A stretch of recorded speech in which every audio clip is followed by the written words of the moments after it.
Hello student, good morning, good afternoon, good evening, जब भी आप मेरा वीडियो देख पा रहे हैं।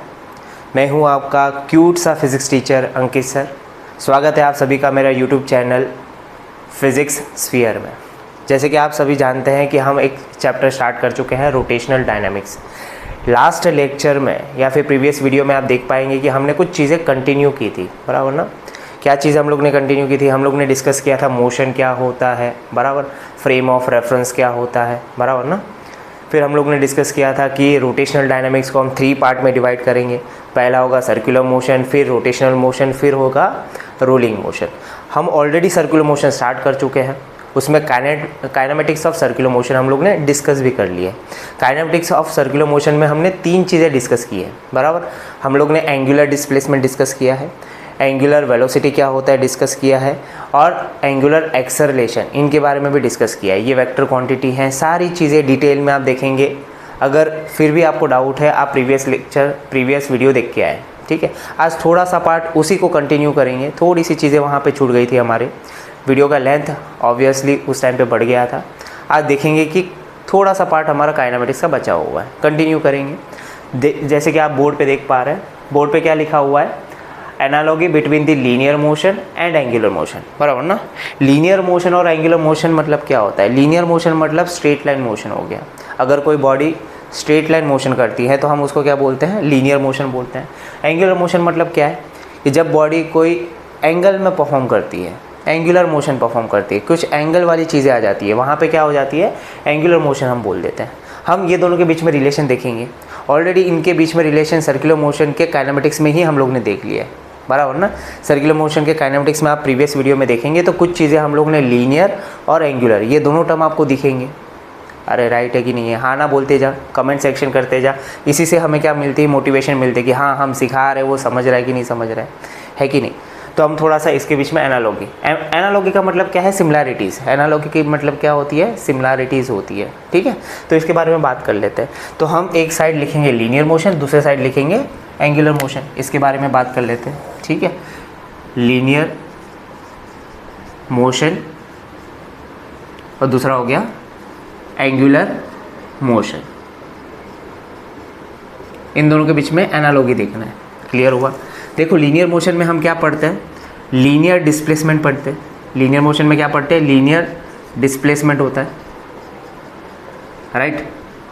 इसको हम एस से डिनोट करते हैं। एंगुलर मोशन में क्या होगा? एंगुलर डिस्प्लेसमेंट होगा। एंगुलर डिस्प्लेसमेंट, है ना। एंगुलर डिस्प्लेसमेंट को हम थीटा से डिनोट करते हैं, प्रीवियस लेक्चर में देखा हुआ है। इन दोनों के बीच में रिलेशन हमको पता है। इन दोनों के बीच में रिलेशन क्या आता है? इन दोनों के बीच में रिलेशन हम लोग ने डिराइव भी किया था, S = R थीटा। याद आ रहा है क्या? प्रीवियस लेक्चर में किया था हम लोग ने। क्लियर? यहाँ पे S का मतलब क्या हो गया? Linear displacement. थीटा का मतलब क्या हो गया? Angular displacement. फिर इसके बाद हम लोग ने डिस्कस किया था लीनियर वेलोसिटी। लीनियर वेलोसिटी जिसको हम V से डिनोट करते हैं। यहाँ पे हम क्या डिस्कस करते हैं? हम यहाँ पे एंगुलर वेलोसिटी डिस्कस करते हैं। एंगुलर वेलोसिटी जिसको हम ओमेगा से डिनोट करते हैं। इनके बीच में भी रिलेशन लास्ट लेक्चर में देख के रखा है, लास्ट वीडियो देख के रखा है। क्या हो गया? V = R ओमेगा, बराबर ना। इसके बारे में भी हम लोग ने डिराइव किया था, रिलेशन देखा हुआ है। फिर इसके बाद क्या डिस्कस किया था हम लोग ने? यहाँ पे हम लोग ने लीनियर एक्सेलरेशन देखा। लीनियर एक्सेलरेशन जिसको हम A से डिनोट करते हैं। यहाँ पर हम क्या देखते हैं? यहाँ पे हम देखेंगे एंगुलर एक्सेलरेशन। यहाँ पे क्या देखेंगे? एंगुलर एक्सेलरेशन जिसको हम अल्फ़ा से डिनोट करेंगे। इन दोनों के बीच में भी हम लोग ने रिलेशन देखा था। रिलेशन क्या आ रहा था? A = R अल्फ़ा, बराबर। अब यहाँ पे भी कौन सा एक्सेलरेशन आता है? कौन सा लीनियर एक्सेलरेशन आता है? टेंजेंशियल लीनियर एक्सेलरेशन आता है। ये भी हम लोग ने देख लिया। मतलब ये रिलेशन है लीनियर मोशन और एंगुलर मोशन। ये सारी चीज़ें हम लोग ने देख ली है। क्लियर? ये लास्ट लेक्चर में हो चुका है। अब इसी का यूज़ करके अपने को आगे के कंसेप्ट कंटिन्यू करना है। इसी का यूज़ करके, जैसे कि लीनियर मोशन में हम लोग ने इक्वेशन ऑफ मोशन देखा है। Same equation of motion analogy का यूज़ करके हम किस में लिख सकते हैं? एंगुलर मोशन में भी लिख सकते हैं, बराबर ना। लीनियर मोशन में हम लोग ने क्या पढ़ा? इक्वेशन ऑफ मोशन पढ़ा हुआ है, ठीक है। वही इक्वेशन एनालॉगी का यूज़ करके हम किस में लिखेंगे? एंगुलर मोशन में लिखेंगे, राइट। सही है, ठीक है। नोट डाउन करो फटाक से नोट डाउन करेंगे।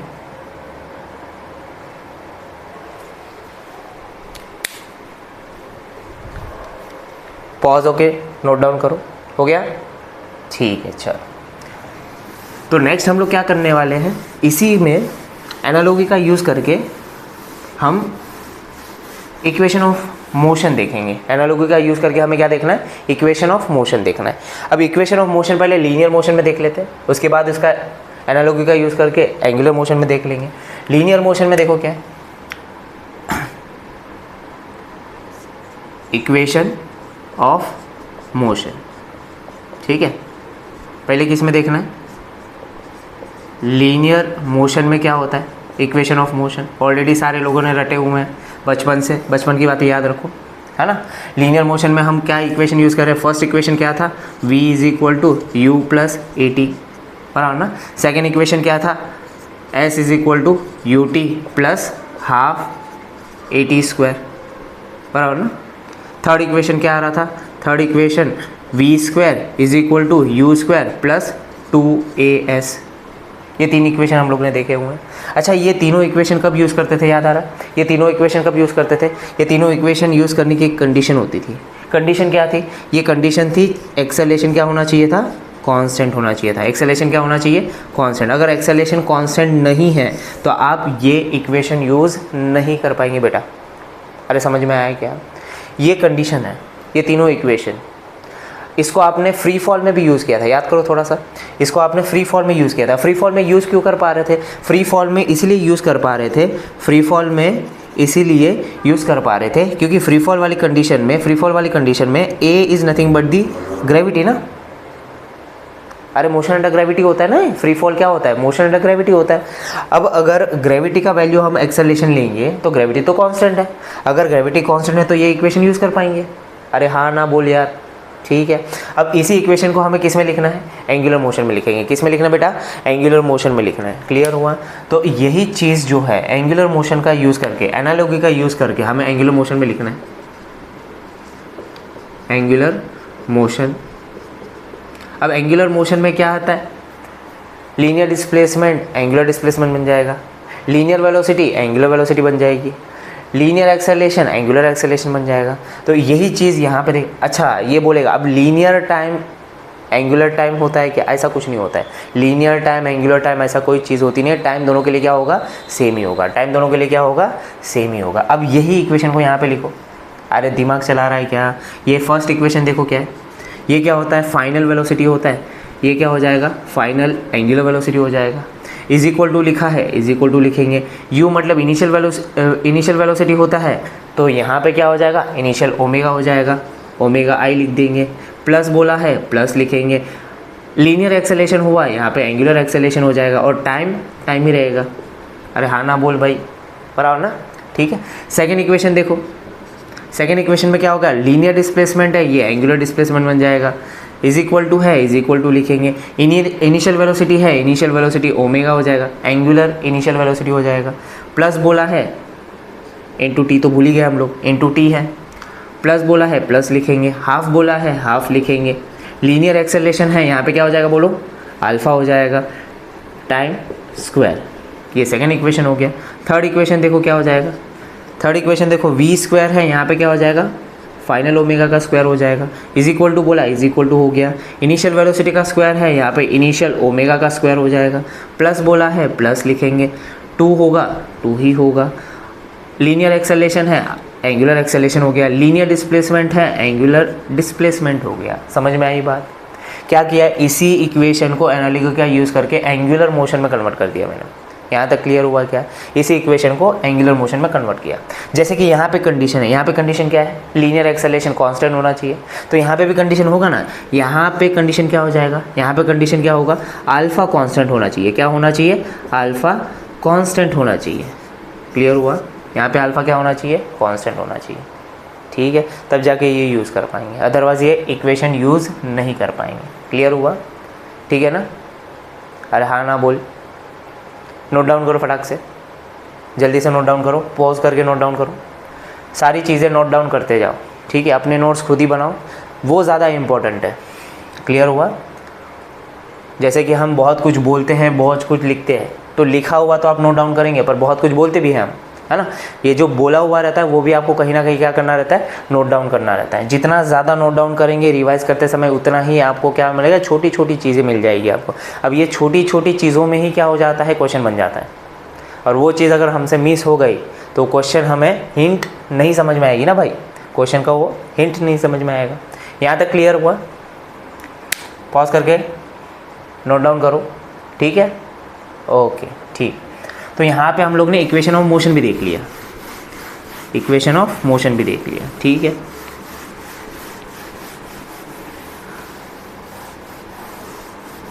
तो यहाँ पे जो काइनेमेटिक्स वाला पार्ट है उसका यूज़ करके हम लोग ने बहुत सारी चीज़ें डिस्कस कर ली है। अब हम क्या करने वाले हैं, सेकंड पार्ट में जाने वाले हैं, मोशन का सेकंड पार्ट। मोशन का सेकंड पार्ट मतलब क्या होता है, डायनामिक्स। याद आ रहा है, एक होता है काइनेमेटिक्स, दूसरा होता है डायनामिक्स। डायनामिक्स में हम क्या डिस्कस करते हैं, मैंने वहाँ पे लिखा था, डायनामिक्स में हम यूज़ करते हैं, हम डिस्कस करते हैं फोर्स को। तो यहाँ पे अभी फोर्स के बारे में बात करना स्टार्ट करेंगे। अब तक हम लोग ने फोर्स देखा, क्या फोर्स के बारे में मैंने जिक्र भी नहीं किया। अब क्या होगा, फोर्स के बारे में डिस्कस करना है। क्लियर हुआ? तो हम स्टार्ट करने वाले हैं dynamics of circular motion, dynamics of circular motion. Clear हुआ? डायनामिक्स मतलब तो समझ में आ गया, हम फोर्स के बारे में बात करेंगे। अब आपको पता है ऑलरेडी लोअर स्टैंडर्ड में आपने देखा था, लोअर स्टैंडर्ड में क्या सर्कुलर मोशन में एक सेंट्रीपिटल करके वर्ड यूज़ सुना रहेगा, है ना, सेंट्रीपिटल फोर्स करके, बराबर वही है यहाँ पे, ठीक। अब थोड़ा सा सिनारियो देखो, यहाँ पे हो क्या रहा है, यहाँ पे हो क्या रहा है, देखो यहाँ पे सर्कुलर मोशन हो रहा है, ठीक है। यहाँ पे क्या हो रहा है, सर्कुलर मोशन हो रहा है। थोड़ा सा ड्रॉ करेंगे, यहाँ पे सर्कुलर मोशन हो रहा है, तो ये मान के चलो कि कोई तो पार्टिकल है, वो क्या परफॉर्म कर रहा है, सर्कुलर मोशन परफॉर्म कर रहा है।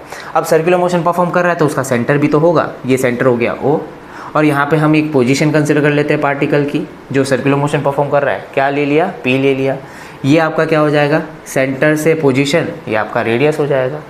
अगर कोई पार्टिकल सर्कुलर मोशन परफॉर्म करता है तो उसका लीनियर वेलोसिटी भी होता है, और लीनियर वेलोसिटी आपको पता है टेंजेंट के अलोंग होता है ना। तो ये लीनियर वेलोसिटी हो। अब ये लीनियर वेलोसिटी का जो डायरेक्शन होगा वो डिफरेंट पोजीशन पे डायरेक्शन चेंज होता रहेगा। जैसे कि देखो यहाँ पे डायरेक्शन अलग है, यहाँ पे अगर मैं पार्टिकल को कंसिडर करता हूँ, है ना, यहाँ पे अगर मैं पार्टिकल को कंसिडर करता हूँ तो यहाँ पे टेंशन ऐसा बन जाएगा, तो वेलोसिटी ऐसा है। मतलब बार बार क्या हो रही है, वेलोसिटी चेंज हो रही है ना, सॉरी, वेलोसिटी का डायरेक्शन चेंज हो रहा है। अरे दिख रहा है क्या आपको डायग्राम में, समझ पा रहे हैं? यहाँ पे वेलोसिटी का डायरेक्शन क्या हो रहा है, चेंज हो रहा है। There is change in direction of velocity, velocity का डायरेक्शन चेंज हो रहा है। अब मुझे बताओ, वेलोसिटी के पास दो चीज़ें होती है, वेलोसिटी वेक्टर है ना, वेलोसिटी के पास दो चीज़ें हैं, मैग्नीट्यूड भी है, डायरेक्शन भी है।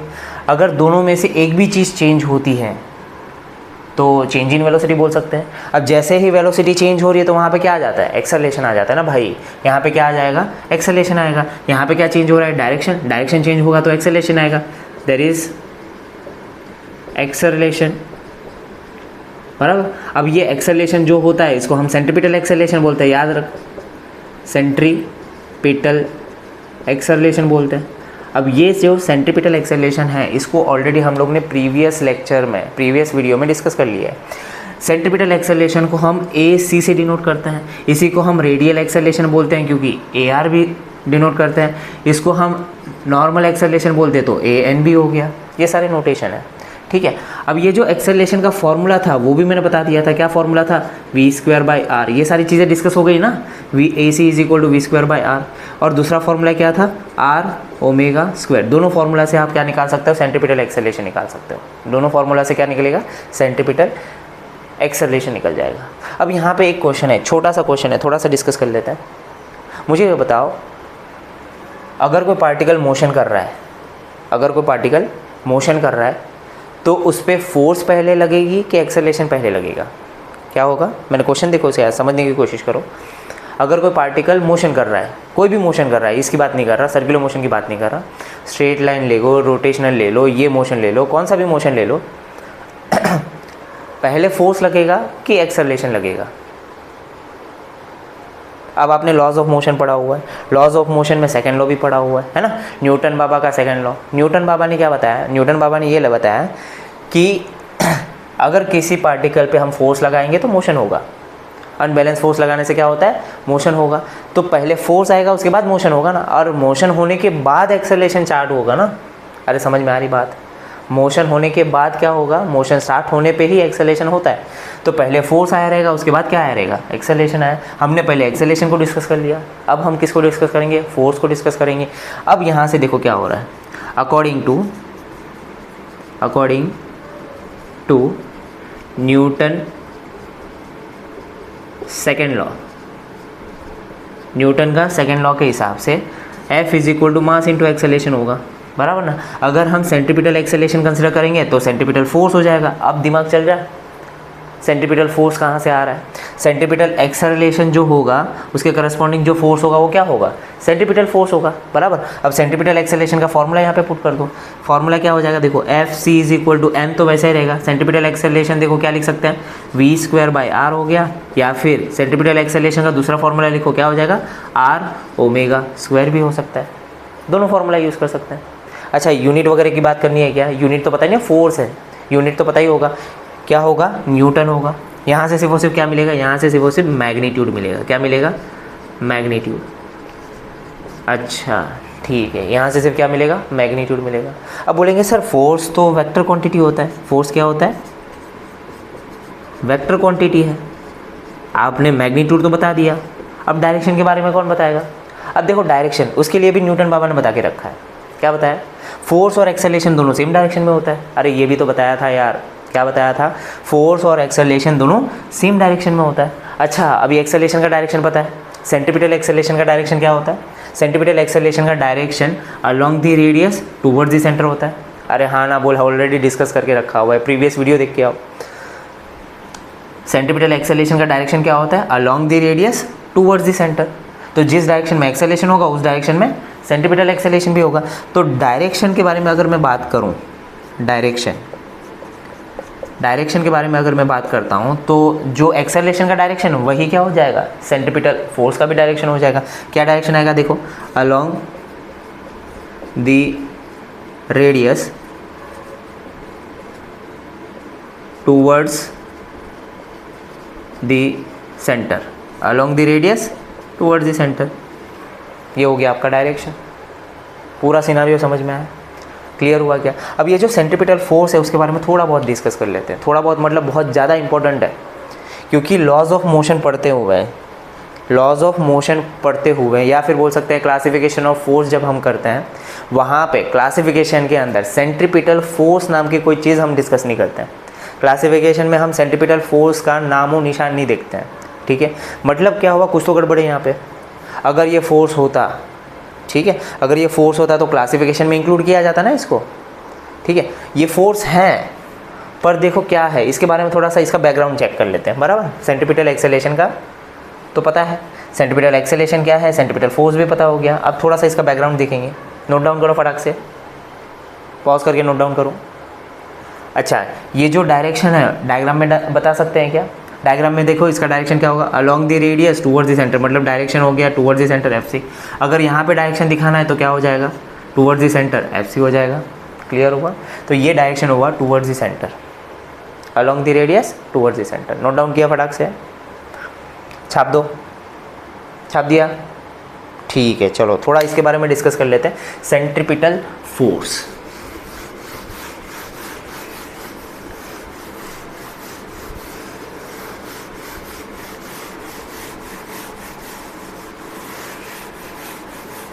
सेंट्रीपिटल फोर्स, इसके बारे में डिस्कस कर लेते हैं, ठीक है।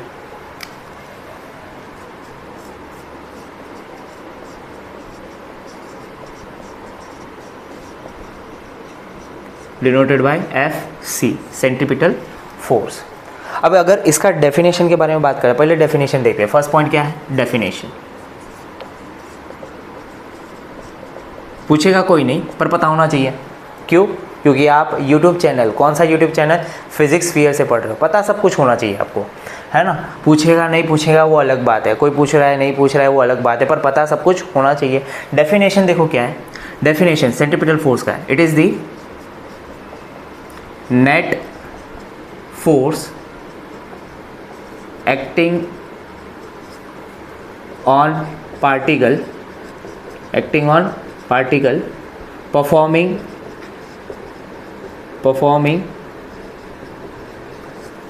circular motion,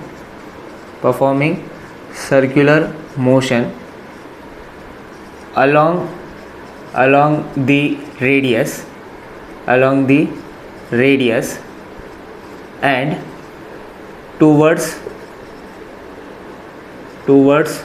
the center, along the radius towards the center। ये हो गया आपका सेंट्रीपिटल फोर्स का डेफिनेशन। बराबर, क्या लिखा हुआ है? It is the net force acting on particle performing circular motion along the radius towards the centre. ठीक है, सेंट्रीपिटल फोर्स, सेंट्रीपिटल ये जो वर्ड है ना उसका मतलब समझ में आना चाहिए। सेंटर सीकिंग क्या होता है, इसका मतलब क्या होता है? सेंट्रीपिटल ये वर्ड का मीनिंग होता है सेंटर सीकिंग। ऐसा कोई तो फोर्स है जो सेंटर के तरफ ही रहना चाहता है। ठीक है, उसको हम क्या बोल देते हैं? सेंट्रीपिटल फोर्स बोल देते हैं। क्या बोल देते हैं? Centripetal force. अब ये जो सेंट्रीपिटल, कोई भी फोर्स अगर कोई सेंटर की तरफ रहेगा, कोई भी फोर्स सेंटर की तरफ रहेगा, उसको हम क्या बोल देते हैं? सेंट्रीपिटल फोर्स बोल देते हैं। क्लियर हुआ? जैसे कि अगर एग्जांपल दे दें, सेंट्रीपिटल फोर्स नाम की कोई चीज़ होती नहीं है। ठीक है, सेंट्रीपिटल फोर्स नाम की कोई चीज़ नहीं होती है। दूसरे फोर्सेस जो रियल फोर्सेस होते हैं वो किसी सिचुएशन में क्या बन जाते हैं? सेंट्रीपिटल फोर्स बन जाते हैं। क्या बन जाते हैं? सेंट्रीपिटल फोर्स बन जाते हैं। जैसे कि अगर मैं एग्जांपल ले लूँ, आपने ग्रेविटेशन पढ़ा हुआ है। ठीक है, अगर मैं एग्जांपल ले लूँ, सोलर सिस्टम का एग्जांपल ले लो ना, सोलर सिस्टम का एग्जांपल ले लेते हैं। देखो, सन हम क्या कंसिडर करते हैं? सन को एज अ सेंटर कंसिडर करते हैं। ठीक है, और प्लैनेट आसपास क्या करते हैं? सन के आसपास प्लैनेट क्या करते रहते हैं? रिवॉल्व करते रहते हैं। बराबर, ये क्या है? एक अननोन प्लैनेट ले लेते हैं। ठीक है, मान के चलो प्लैनेट पी है। अब मुझे बताओ ये दोनों के बीच में क्या लग रहा है? ये दोनों के बीच में क्या लग रहा है? ऑब्वियस बात है, ग्रेविटेशन लग रहा है। अब सन ने क्या किया? इसके ऊपर ग्रेविटेशनल फोर्स लगा रहा है। ग्रेविटेशनल फोर्स की वजह से इसको पकड़ के रखा है ना भाई। ठीक है, तो इस प्लैनेट के ऊपर जो सर्कुलर मोशन परफॉर्म कर रहा है, ये प्लैनेट के ऊपर जो फोर्स लग रही है वो ग्रेविटेशनल फोर्स है। और ये जो ग्रेविटेशनल फोर्स है वो टुवर्ड्स दी सेंटर ही तो जा रही है। सन क्या है? सेंटर ही तो है। तो ये जो ग्रेविटेशनल फोर्स है क्या है? ये ग्रेविटेशनल फोर्स ये टुवर्ड्स दी सेंटर जा रही है। तो ये पर्टिकुलर एग्जांपल में ग्रेविटेशनल फोर्स क्या बन गई? ये पर्टिकुलर एग्जांपल में ग्रेविटेशनल फोर्स आपका क्या बन जाता है? सेंट्रीपिटल फोर्स बन गया। सेंट्रीपिटल फोर्स है ना। और एक एग्जांपल ले लो, और एक एग्जांपल देखो। एटम देखा है? एटम का स्ट्रक्चर तो पता ही होगा।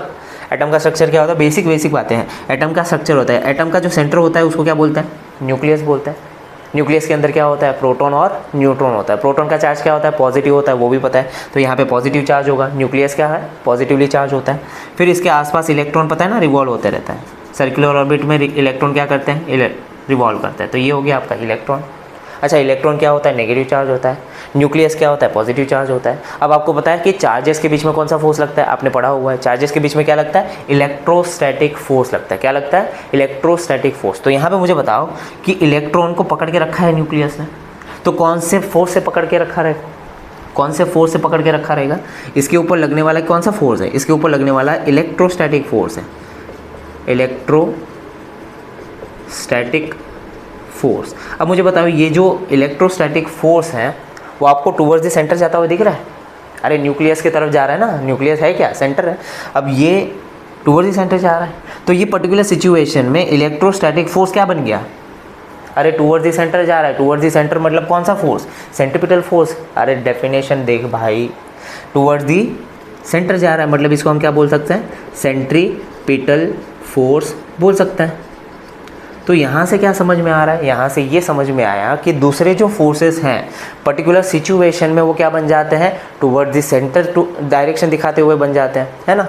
टुवर्ड्स द सेंटर डायरेक्शन दिखाते हुए बन जाता है। अब टुवर्ड्स द सेंटर डायरेक्शन दिख रहा है मतलब वो फोर्स को हम क्या बोल सकते हैं? सेंट्रीपिटल फोर्स बोल सकते हैं। क्या बोल सकते हैं? सेंट्रीपिटल फोर्स बोल सकते हैं। क्लियर हुआ? इसका मतलब क्या समझ में आया कि सेंट्रीपिटल फोर्स नाम की कोई चीज़ नहीं होती है। दूसरे रियल फोर्सेस पर्टिकुलर सिचुएशन में क्या बन जाते हैं? सेंट्रीपिटल फोर्स बन जाते हैं। अच्छा देखो, यहाँ पे ग्रेविटेशनल फोर्स क्या बन गया? सेंट्रीपिटल फोर्स बन गया। यहाँ पे इलेक्ट्रोस्टैटिक फोर्स क्या बन गया? सेंट्रीपिटल फोर्स बन गया। ये ग्रेविटेशनल फोर्स, इलेक्ट्रोस्टैटिक फोर्स है क्या? रियल फोर्सेस है। ये है ना, एग्जिस्टेंस में है कि नहीं है। ग्रेविटेशनल फोर्स हमको पता है क्या होती है, इलेक्ट्रोस्टैटिक फोर्स, ये भी रियल फोर्सेस है, ठीक है। तो ये जो रियल फोर्सेस हैं वही क्या बन गई, सेंट्रीपिटल फोर्स बोले। इसीलिए आप क्या बोलते हैं, सेंट्रीपिटल फोर्स रियल फोर्स होती है। सेंट्रीपिटल फोर्स क्या होती है, रियल फोर्स होती है। तो सेकेंड पॉइंट आपको क्या याद रखना है सेंट्रीपिटल फोर्स के बारे में, इट इज़ रियल फोर्स। ये क्या होती है, रियल फोर्स होती है। क्लियर हुआ क्या, अरे समझा क्या, ठीक है। ये ऑल अबाउट क्या है, centripetal force, all about centripetal. इसको थोड़ा सा फील लेते हैं यार, इसके बारे में थोड़ा देखते हैं। ये तो मैंने थोड़ा सा थियरी पॉइंट ऑफ व्यू से देखा, इसका एप्लीकेशन क्या है। एप्लीकेशन मतलब क्या है, एक छोटा सा एग्जांपल ले लेते हैं, है ना, एक छोटा सा क्वेश्चन ले लेते हैं, उससे समझने की कोशिश करते हैं कि सेंट्रीपिटल फोर्स को अगर निकालना रहेगा कैसे निकाल सकते हैं, या फिर दूसरे फोर्सेस के जहाँ पे सेंट्रीपिटल फोर्स को कैसे कंसिडर कर सकते हैं, ठीक है ना। एक छोटा सा एग्जांपल लेंगे तो क्लियर हो जाएगा। हो गया, लिख के नोट डाउन करो, छाप दो, हो गया छाप के, पॉज करो छापो, पॉज करो छापो, ओके ठीक है। चलो एक छोटा सा एग्जांपल ले लेते हैं, है ना, थोड़ा सा क्लियर करने की कोशिश करते हैं।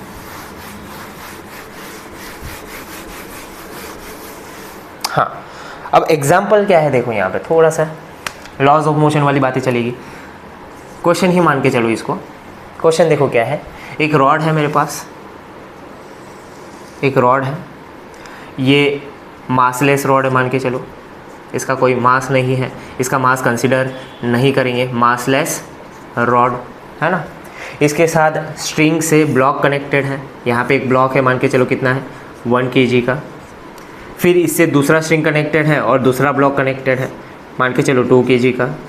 फिर थर्ड स्ट्रिंग है कनेक्टेड है मान के चलो, थर्ड ब्लॉक क्या कनेक्टेड है, थर्ड ब्लॉक, और उसका मास है 3 kg। क्लियर हुआ। तीनों ही ब्लॉक के बीच में डिस्टेंस 1 मीटर का है। कितना डिस्टेंस है, 1 मीटर। मतलब इन शॉर्ट मान के चलो कि स्ट्रिंग का जो लेंथ होगा वो 1 मीटर का होगा। ये 1 मीटर हो गया, ये भी क्या हो जाएगा 1 मीटर हो जाएगा, ये भी क्या हो जाएगा 1 मीटर हो जाएगा। यहाँ तक क्लियर है, ठीक है। अब क्या हुआ, ये जो रॉड है ना, इसको हम क्या करेंगे, रोटेट करेंगे। क्या करेंगे, रोटेट करेंगे। रोटेशन में क्या होगा, इसके पास एंगुलर वेलोसिटी आ जाएगा। इसका एंगुलर वेलोसिटी मान के चलो 1 रेडियन पर सेकेंड है, 1 रेडियन पर सेकेंड। ओमेगा दिया हुआ है, एंगुलर वेलोसिटी दिया हुआ है, कितना दिया हुआ है 1 रेडियन पर सेकेंड है। अब क्वेश्चन ये है find tension in all string.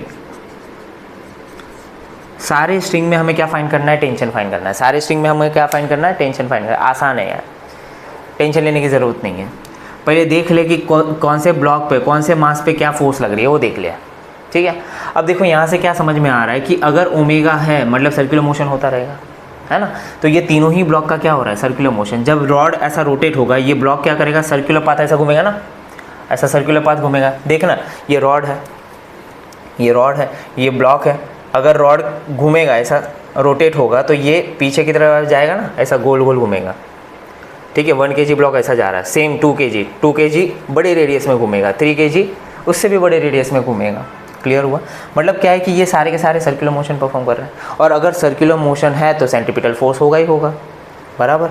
तो यहाँ पे कौन सा फोर्स सेंट्रीपिटल फोर्स बन रहा है ये निकाल लेते हैं ना, ठीक है। सारे फोर्स के ऊपर देखो, स्ट्रिंग है तो टेंशन होगा ना, यहाँ पे स्ट्रिंग के अंदर क्या आती है, टेंशन आती है। देखो क्या हो गया, टेंशन का डायरेक्शन आपको पता है, टेंशन का डायरेक्शन क्या लेते हैं, away from the object, away from the object. अब यहाँ पे ऑब्जेक्ट कौन सा लेना है वो आपके ऊपर डिपेंड है। मान के चलो कि मैं 3 kg को ऑब्जेक्ट ले रहा हूँ, ऑब्जेक्ट तो तीनों है, 1 kg 2 kg 3 kg, पर पर्टिकुलर कंडीशन पे मैं 3 kg को कंसिडर कर रहा हूँ। अगर मैं 3 kg को कंसिडर करता हूँ तो स्ट्रिंग के अंदर क्या आने वाली है, टेंशन आने वाली है। तो इसको यहाँ पे मैंने T1 टेंशन लिया। क्या टेंशन लिया, T1। और T1 टेंशन का डायरेक्शन क्या होगा, अवे फ्रॉम दी ऑब्जेक्ट। तो ये आपका ऑब्जेक्ट है, अवे फ्रॉम दी ऑब्जेक्ट आपका ये हो गया, दूर जाता हुआ। स्ट्रिंग के अंदर टेंशन बनेगी और अवे फ्रॉम दी ऑब्जेक्ट दूर जाता हुआ, बराबर। अरे हाँ ना बोल। अब मुझे बताओ कि ये 3 kg के ऊपर एक ही तो फोर्स लग रही है, और वो भी तो सेंटर की तरफ ही जा रहा है। ये रॉड आपका क्या बन गया, सेंटर ही तो है। रॉड क्या है, सेंटर है, और ये सेंटर की तरफ ही तो जा रहा है। मतलब यहाँ पे T1 जो है वो क्या बन गया, सेंट्रीपिटल फोर्स बन गया ना। टेंशन क्या बन गया, सेंट्रीपिटल फोर्स। तो लगा दो, यहाँ पे लिख सकते हैं फॉर 3 kg मास। 3 kg मास के लिए देखो क्या हो गया, यहाँ पे T1 जो है वो क्या बन गया, सेंट्रीपिटल फोर्स बन गया। मुझे T1 निकालना है, सेंटीमीटर फोर्स का फॉर्मूला पता है। अच्छा फार्मूला 2 है, हमें कौन सा वाला फार्मूला यूज़ करना है, ओमेगा वाला फार्मूला यूज़ करना है। फार्मूला क्या था, एम आर ओमेगा स्क्वायर, यही तो फार्मूला था, बराबर ना। तो यहाँ पे देखो क्या हो गया, T1 is equal to, M का वैल्यू दिया है क्या, हाँ एम का वैल्यू कितना है, 3 kg को कंसिडर किया है, 3 हो गया। रेडियस कितना हो जाएगा, देखो 3 kg के लिए रेडियस कितना हो गया, 1 metre plus 1 metre plus 1 metre, total कितना हो गया, 3 मीटर हो गया। तो यहाँ पे 3 लिख देंगे। ओमेगा स्क्वायर, ओमेगा का वैल्यू कितना है 1, 1 का स्क्वायर लिख देंगे। तो टोटल हुआ कितना, T1 इज इक्वल टू कितना हो गया, 9 न्यूटन। तो आपको टेंशन मिल गया ना, T1 का वैल्यू मिल गया। उसी तरीके से किसको कंसिडर करेंगे, 2 kg को कंसिडर करेंगे। अब 2 kg के ऊपर लगने वाला फोर्सेस देखो क्या हो गया, देखो 2 kg से 2 स्ट्रिंग कनेक्टेड है, ये वाला भी है, ये वाला भी है। यहाँ पे टेंशन T1 है, यहाँ पे टेंशन कितना ले लेंगे, T2 ले लेंगे। और टेंशन का डायरेक्शन तो आपको पता ही है, टेंशन का डायरेक्शन क्या होगा, अवे फ्रॉम दी ऑब्जेक्ट। तो अगर मैं ये स्ट्रिंग कंसिडर करता हूँ तो यहाँ पे ऑब्जेक्ट से दूर जाती हुई टेंशन होगी, तो इधर जा रहा है, T1 ही रहेगा पर direction away from the object रहेगा। यहाँ पे क्या होगा, अवे फ्रॉम दी ऑब्जेक्ट मतलब यहाँ पे होगा। डायरेक्शन आपको संभाल के चलना है। अब यहाँ पे 2 kg क्या कर रहा है, सर्कुलर मोशन परफॉर्म कर रहा है। अगर सर्कुलर मोशन परफॉर्म कर रहा है मतलब क्या होता रहेगा, सेंटीमीटर फोर्स लगेगा कि नहीं लगेगा, सेंटीमीटर फोर्स लग रहा है। तो यहाँ पे क्या हो गया, फॉर 2 kg मास को कंसिडर करते हैं। 2 kg मास के ऊपर क्या हो गया, देखो ये T2 जो है वो क्या बन गया, सेंटीमीटर फोर्स, नेट फोर्स होता है ना, सेंटीमीटर फोर्स क्या होता है, net force towards the centre. अब इसके ऊपर लगने वाला नेट फोर्स निकालना पड़ेगा, वो भी टूवर्ड्स द सेंटर निकालना पड़ेगा। तो इसके ऊपर net force towards the centre क्या होगा, देखो ये वाली फोर्स टूवर्ड्स द सेंटर है तो ये पॉजिटिव हो जाएगा और अपोजिट डायरेक्शन में नेगेटिव हो जाएगा। तो ये जो सेंटीमीटर फोर्स है वो क्या बन जा रही है, T2 माइनस T1 बन गई, T2 माइनस T1, ये आपका सेंटीमीटर फोर्स बन गया, नेट फोर्स बन गया। अब अपने को T2 चाहिए, FC का फॉर्मूला हमको पता है, mass into radius into omega square is equal to T2, ये निकालना है, माइनस T1 तो निकाल दिया ना, 9 न्यूटन। ठीक है, ये m का वैल्यू पता है, m का वैल्यू कितना है, 2 kg आपने कंसिडर किया, 2 हो गया। रेडियस कितना हो जाएगा, 1 प्लस 1 मीटर मतलब 2 मीटर हो गया। ओमेगा हमें पता है 1 का स्क्वायर हो गया। T2 माइनस 9, ये कितना हो जाएगा, ये कितना हो जाएगा, 4 हो जाएगा। और ये माइनस 9 है, यहाँ पे आया तो प्लस 9 हो जाएगा, ये T2 हो गया। T2 इज इक्वल टू कितना हो जाएगा, 9 प्लस 4 यानी कि 13 न्यूटन हो गया। T2 का वैल्यू 13 न्यूटन हो गया, ठीक है ना। अब उसी तरीके से हम किसके लिए करेंगे, 1 kg के लिए करेंगे। 1 kg के लिए देखो, फॉर 1 kg मास, 1 kg मास के लिए देखो क्या हो गया, इसके ऊपर भी 2 टेंशन लग रही है। अगर T2 रहेगा तो T2 का direction away from the object हो जाएगा। यहाँ पे भी, यहाँ पे हम टेंशन कंसिडर कर रहे हैं T3 का डायरेक्शन क्या हो जाएगा, अवे फ्रॉम दी ऑब्जेक्ट, ये हो गया T3 का डायरेक्शन। 1 kg पे 2 टेंशन लग रही है, हमें तो net force towards the centre चाहिए, net force towards the centre that is centimetre force. Net force towards the centre करेंगे तो ये बड़ी फोर्स हो जाएगी, बड़ी फोर्स माइनस छोटी फोर्स क्या हो जाएगा, T3 माइनस T2। तो इसका फॉर्मूला हमें पता है, M R omega square. T3 हमें नहीं पता, T2 हमको पता है, T2 कितना आ रहा है, 13 आ रहा है, ये हो गया 13। तो मास का कितना वैल्यू है, 1 कंसिडर करना है। रेडियस भी 1 kg के लिए कितना हो जाएगा, 1 मीटर ही हो गया। और ओमेगा भी हमको पता है कितना है, 1 है, तो 1 का स्क्वायर हो गया is equal to T3 minus 13। ये कितना होगा, 1 इंटू 1 स्क्वायर मतलब 1 ही तो हुआ, ये माइनस यहाँ पे आया तो प्लस हो गया is equal to T3 is equal to कितना आ रहा है, 14 न्यूटन। ये कितना आ रहा है, 14 न्यूटन। समझ में आया, थोड़ा सा फील समझ रहा है क्या।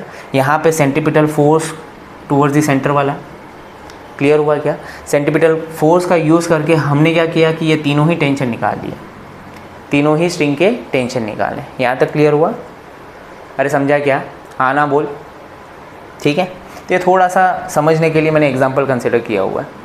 यहाँ तक क्लियर हुआ, इसका शायद आपको आ भी जाए, यहाँ से बहुत कुछ समझ में भी आया रहेगा, ठीक है। ओके, छाप दो, पॉज करके छापो, छाप दिया, ठीक है। चलो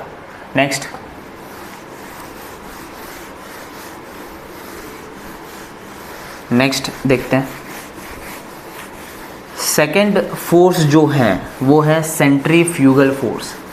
सेंट्रीफ्यूगल फोर्स, इसके बारे में भी बहुत सारी चीज़ें आपको पता ही है ऑलरेडी, पर हम डिटेल में डिस्कस करेंगे कि होता क्या है सेंट्रीफ्यूगल फोर्स। तो नेक्स्ट हेडिंग लगा देंगे सेंट्रीफ्यूगल फोर्स। ठीक है।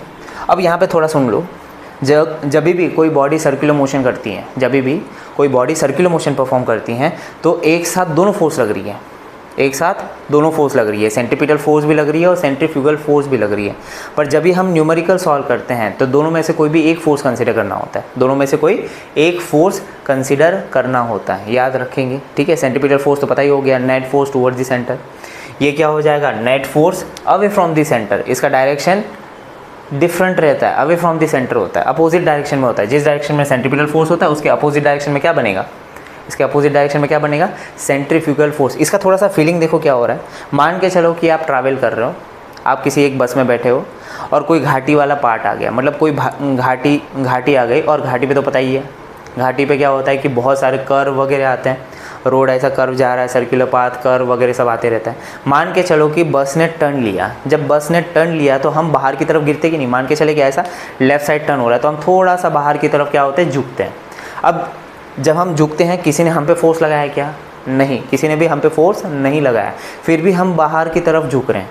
ये बाहर की तरफ क्यों झुक रहे हैं, कोई तो फोर्स एक्ट किया रहेगा ना, वो फोर्स क्या होता है, सेंट्रीफ्यूगल फोर्स। हम जो बाहर की तरफ गिरते हैं ना, वो किसकी वजह से गिरते हैं, सेंट्रीफ्यूगल फोर्स की वजह से। और एक एग्जांपल देखो, मान के चले कि आप बस में बैठे हैं, बस इनिशियली रेस्ट पे था, ठीक है, और अचानक से ड्राइवर ने क्या किया, बस स्टार्ट कर दिया। बस जब स्टार्ट करते हैं, जब बस मोशन में आती है, जब मोशन में इनिशियली क्या होगा, रेस्ट पे है, अचानक से वो मोशन में आ गया। जब अचानक से मोशन में आता है, हम पीछे की तरफ गिरते हैं, याद आ रहा है, सीट के ऊपर थोड़ा सा धक्का लग जाता है अपने को। ये क्यों हो रहा है, ये सेंट्रीफ्यूगल फोर्स की वजह से हो रहा है। किसकी वजह से, सेंट्रीफ्यूगल। इसको सेंट्रीफ्यूगल फोर्स का एग्जांपल नहीं बोल सकते हैं, इसको सूडो फोर्स का एग्जांपल बोल सकते हैं। क्लियर हुआ। तो सेंट्रीफ्यूगल फोर्स एक क्या होता है, सूडो फोर्स होता है। क्या होता है, सूडो फोर्स, मतलब इमेजिनरी फोर्स। ये सिर्फ फील करने वाला फोर्स है, कोई अप्लाई नहीं कर रहा है, वो हमें फील हो रहा है। क्लियर। अब कभी भी याद रखना, सेंट्रीफ्यूगल फोर्स कब यूज़ करना है या फिर कब कंसिडर करते हैं हम न्यूमेरिकल में। अब प्रीवियस वीडियो अगर आपने देखा रहेगा, प्रीवियस लेक्चर में आप गए रहेंगे, तो वहाँ पे मैंने एक पार्ट डिस्कस किया था फ्रेम ऑफ रेफरेंस करके। स्टार्टिंग के 10 मिनट में आप देखेंगे तो फ्रेम ऑफ रेफरेंस मैंने डिस्कस किया हुआ है। अब ये जो फ्रेम ऑफ रेफरेंस है वो दो तरीके की होती है, इनर्शियल फ्रेम और non inertial frame. Inertial frame में हम रियल फोर्सेस कंसिडर करते थे, लिखा हुआ है वहाँ पे, आप चेक करेंगे, आपने नोट्स बनाया रहेगा तो आपने भी लिखा रहेगा। तो इनर्शियल फ्रेम में कौन से फोर्स कंसिडर करते हैं, रियल फोर्स। रियल फोर्स यहाँ पे सर्कुलर मोशन में कौन सा होता है, सेंट्रीपिटल फोर्स रियल फोर्स होता है, बराबर ना। दूसरा कौन सा फ्रेम ऑफ रेफरेंस था, non inertial frame. Non inertial frame में कौन सा फोर्स कंसिडर करते हैं, सीडो फोर्स कंसिडर करते हैं। क्या, कौन सा फोर्स कंसिडर करते हैं, सीडो फोर्स। सीडो फोर्स मतलब क्या हो जाएगा, सेंट्रीफ्यूगल फोर्स, जो सिर्फ फील होता है, सिर्फ और सिर्फ क्या होता है, फील होता है जब सर्कुलर मोशन होता है। ठीक है। अब इसका थोड़ा सा डेफिनेशन के बारे में लिख देते हैं, डेफिनेशन। ठीक है, डेफिनेशन क्या होगा, सेंट्रीपिटल फोर्स का अपोजिट डायरेक्शन है, सिर्फ डायरेक्शन ही अपोजिट है, बाकी सब कुछ सेम है, मैग्नीट्यूड वगैरह सब कुछ सेम है। ठीक है, डेफिनेशन में क्या लिखेंगे, it is the net force acting on particle performing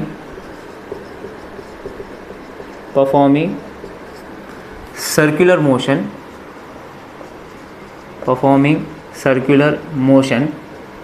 along the radius and away from center, along the radius away from center। ये आपका हो गया सेंट्रीफ्यूगल फोर्स। मैग्नीट्यूड में दोनों सेम ही होता है। मैग्नीट्यूड वाइज अगर देखेंगे, सेंट्रीपिटल फोर्स और सेंट्रीफ्यूगल फोर्स, ठीक है, ये दोनों का मैग्नीट्यूड क्या होता है, सेम ही होता है। मॉड लिखा मतलब क्या हो गया, मॉड लिखा मतलब मैग्नीट्यूड हो गया, दोनों का मैग्नीट्यूड सेम होता है। मैग्नीट्यूड क्या है, देखो mv²/r या फिर mr⍵², दोनों का मैग्नीट्यूड सेम हो गया, पर डायरेक्शन क्या होगा, अपोजिट। अगर दोनों का वेक्टर फॉर्म अगर देखना है, ये भी देख सकते हैं, हम लोग यूज़ नहीं करते वो अलग बात है, हम तो जब न्यूमेरिकल सॉल्व करते हैं हम इसका डायरेक्शन ही दिखा देते हैं, वेक्टर फॉर्म इतना यूज़ नहीं होता। पर अगर मुझे वेक्टर में लिखना है, सेंट्रीपिटल फोर्स को अगर मुझे वेक्टर में लिखना है तो कैसे लिखते हैं, mr⍵², ये तो मैग्नीट्यूड हो गया। ठीक है, अब ये जो r है रेडियस, इसको हम क्या कंसिडर करते हैं, पोजीशन वेक्टर लेते हैं। पोजीशन वेक्टर आपने पढ़ा रहेगा 11th में। r क्या है, पोजीशन वेक्टर है। अगर मैंने r को पोजीशन वेक्टर लिया, अगर मैंने r को पोजीशन वेक्टर लिया तो इसका वेक्टर फॉर्म बन जाएगा। जैसे कि मास तो क्या है, मास जो है स्केलर है, ओमेगा को हम स्केलर कंसिडर कर रहे हैं, और ये r जो है पोजीशन वेक्टर है। तो r का डायरेक्शन और f का डायरेक्शन दोनों अपोजिट डायरेक्शन में होती है। रेडियस का डायरेक्शन हमेशा क्या होता है, रेडियली आउटवर्ड होता है। रेडियस का डायरेक्शन क्या होगा, रेडियली आउटवर्ड। इसका मतलब देखो क्या है, अगर कोई पार्टिकल सर्कुलर मोशन परफॉर्म कर रहा है, ये सेंटर होगा, रेडियस का डायरेक्शन हमेशा सेंटर से दूर जाता हुआ रहता है। रेडियस हमेशा सेंटर से दूर जाता है, अवे फ्रॉम द सेंटर होता है रेडियस का डायरेक्शन। तो जिस डायरेक्शन में रेडियस है उसके अपोजिट डायरेक्शन में क्या है, सेंटीमीटर फोर्स ना। सेंटीमीटर फोर्स तो towards the net force towards the centre होता है। दोनों अपोजिट है, तो यहाँ पे हम क्या लगा देंगे, नेगेटिव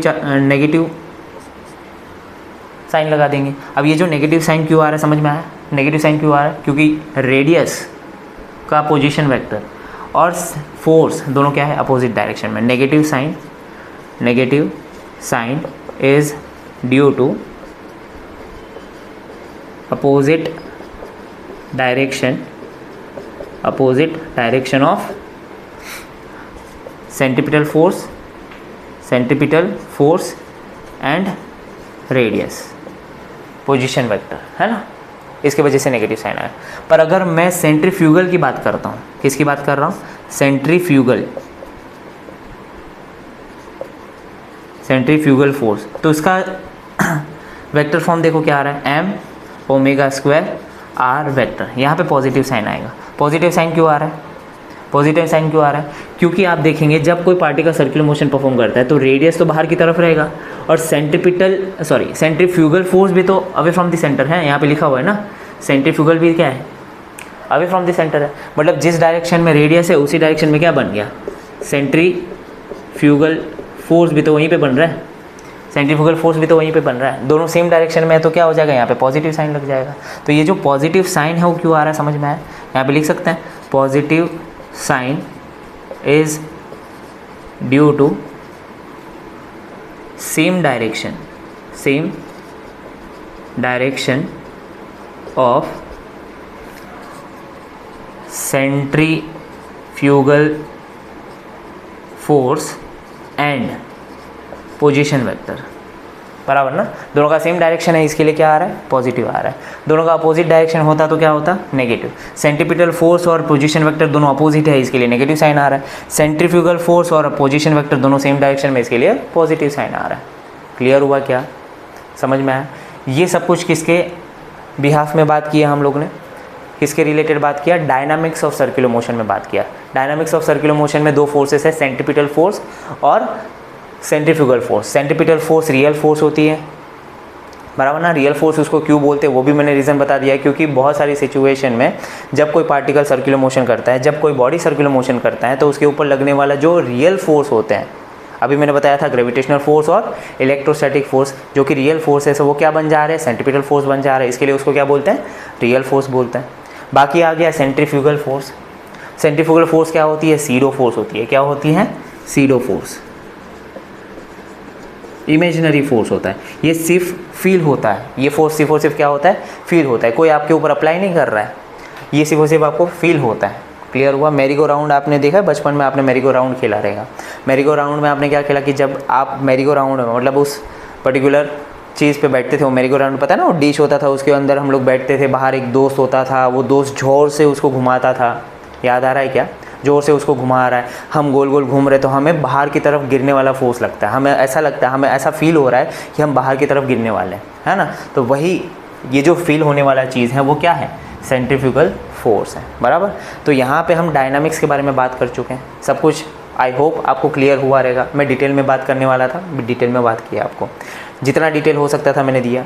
आई होप आपको एक भी डाउट नहीं होना चाहिए। अगर फिर भी आपको डाउट है तो आप कमेंट सेक्शन में लिख सकते हैं, ठीक है। मैं और एक्सप्लेन करने की कोशिश करूँगा। यहाँ तक क्लियर हुआ, नोट डाउन करो, नोट डाउन करो, ठीक है। तो आज के सेशन में बस इतना ही। पढ़ाई करते रहो, हंसते रहो, पढ़ाई करते रहो। All the very best, thank you.